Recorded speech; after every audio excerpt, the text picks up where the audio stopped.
Alanında ilk ve tek bir motosiklet. Kendisi klasik bir enduro. Moto Guzzi V85 TT. Bakalım nasılmış.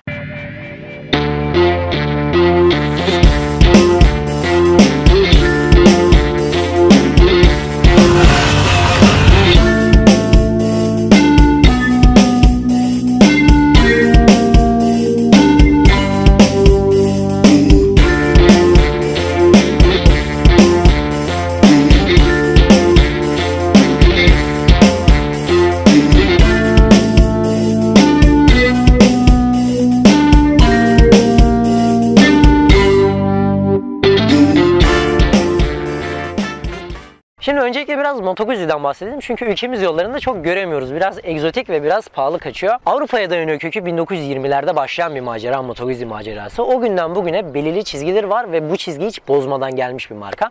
Değişik bir üretici. Öyle diğer firmalar gibi binler, yüz binler öyle bir şey yok. Bunlar motosiklet göz için diyen kesim. Yani ona göre üretim yapıyorlar.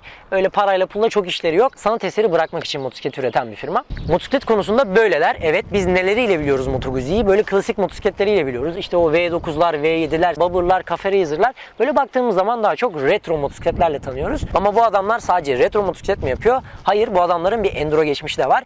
O enduro geçmişinden ufakça bir bahsedecek olursak o Paris-Dakar 1980 rallilerinden gelen bir üretim var aslında. Onun dışında biraz daha günümüze yaklaşalım. 1989 bu Kuata 1000'ler, işte biraz daha geldim 1992'ler NTX 660'lar.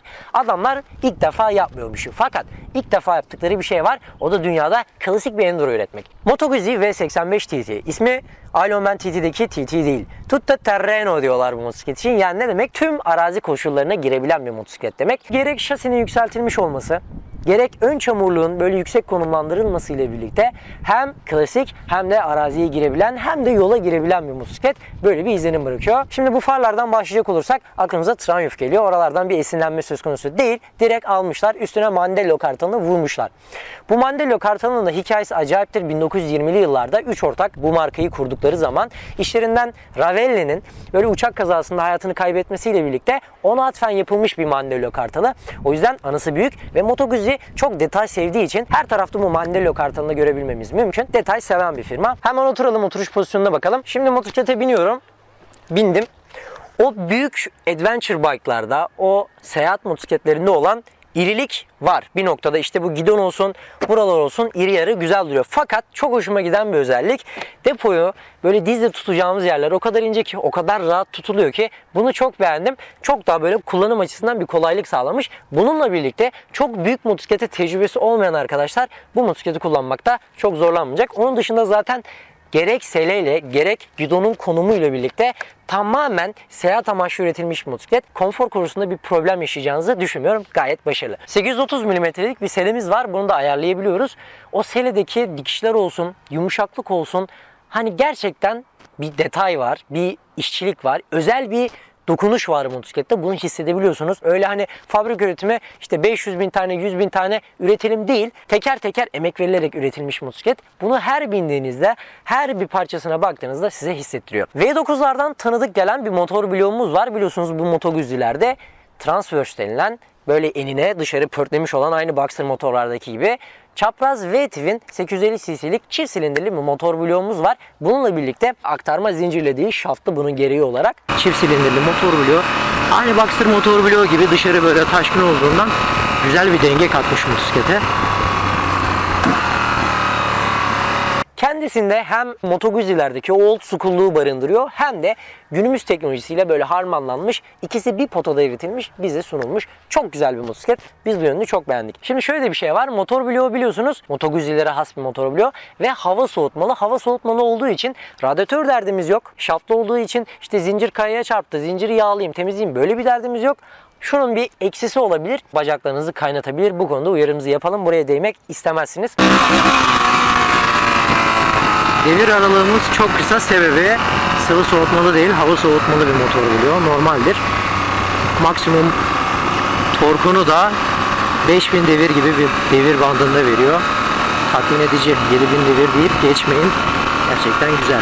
5000 devir gibi bize o 80 Nm'lik torkunu veriyor. 80'de beygir bu arada. Gidişat gerçekten güzel. Biraz vitesli oynamanız gerekiyor. Hani takayım uzayayım olmuyor. Tabii devir bandı kısalı olduğu için. İşte 80 beygir ne olabilir ki falan demeyin. Gerçekten güzel gidiyor. O konuda hiçbir problemimiz yok. Gayet başarılı.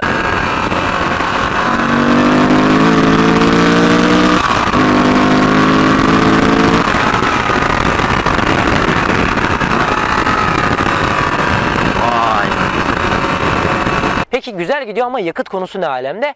21+5 litrelik bir depomuz da var. Dolduruyorsunuz 100 kilometrede 5 ila 7 litre arası dolaşır yakıt tüketimi. Tabii ki sizin kullanımınıza göre. Duruşu gerçekten çok güzel. O Brembo'nun 4 pistonlu kaliperleri anormal ısırıyor. Çok güzel. ABS'nin devreye girişi de güzel. Mesela ABS herkes yapıyor ama devreye giriş konusunda biraz problem olabiliyor. Ona çok alışamıyorum ama bu motosikletin arka ABS'si de ön ABS'si de gerçekten güzel işliyor. Şurada ufak bir şöyle bir freni havalanalım. Bakın şimdi. Anormal bir fren var. Brembo'nun 4 pistonlu kaliperleri anormal. Çok güzel tutuyor.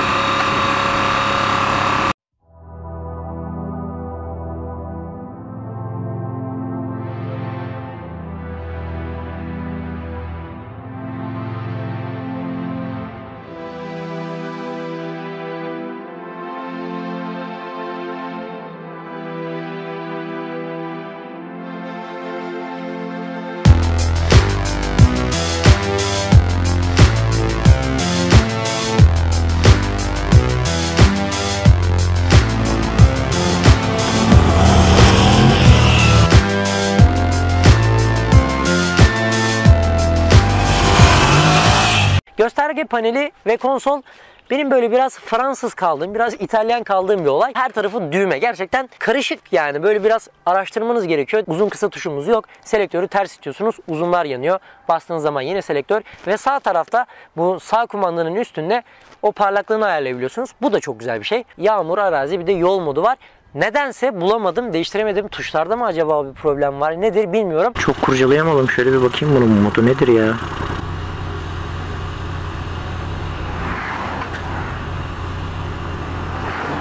Allah Allah.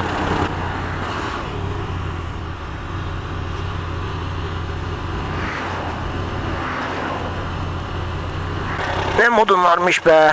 Onun dışında gösterge panelimiz TFT. Çok güzel. Detaylı böyle açılışı çok güzel. Kapanışı çok güzel. Gece moduna girebiliyor. Tek tuşla bir sürü ayar yapabiliyorsunuz. Trip A'lar, trip B'ler, işte averajlar, anlık yakıt tüketimi, saatleri, yol bilgisayarı ve motosiklete bağlayabiliyorsunuz. Onun dışında çekiş kontroller, ABS'ler açılıp kapanıyor. Moto Guzzi. Dağ, taş, ova, bayır, çiçek, börtü, böcek ve Guzzi. Hoppala. Bu road modunda biraz daha böyle apaçiliğe izin veren bir motosiklet.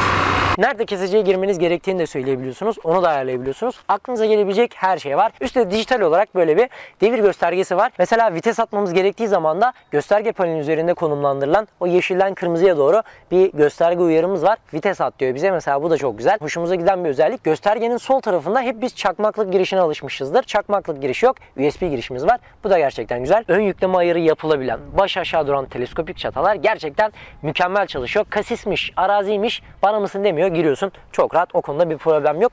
Aynalarını da çok beğendim. Her ne kadar aynalar böyle sonradan eklenmiş, çok uğraşılmamış gibi dursa da çok beğendim. Çok hoşuma gitti. Yine bir konuda uyarımız var. Bu motor bloğu ile birlikte oldu ki arazide devirdiniz ya da olduğu yerde devirdiniz. Koruma demiri takmazsanız bu silindir kapakları ile asfalt arasında bir ilişki olabilir. Bunu uyaralım. Buna dikkat edelim. Yine şöyle olsa iyi olur dediğimiz bir nokta. Karter korumalar, elcik korumalar gibi ekstraları zaten var. Bunun üstüne bir de seyahat için, uzun yol için şöyle bir tur camı koyarsınız. O zaman da tadından yenmez. Bu konuda çok merak edilebileceğini düşündüğüm bir konu.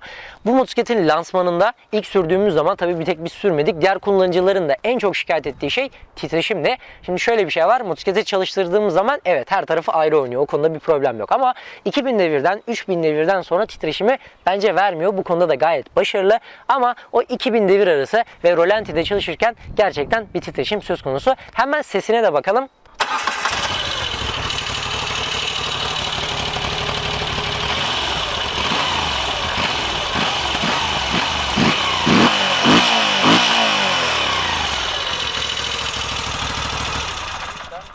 Ayrıca bir konuda da teşekkür ediyoruz. Normalde bir motosiklet çıktığı zaman Türkiye'ye gelmesi, işte yedek parçasıydı, servisiydi, böyle nedenlerden dolayı ve satış tabii ki bu da önemli bir şey.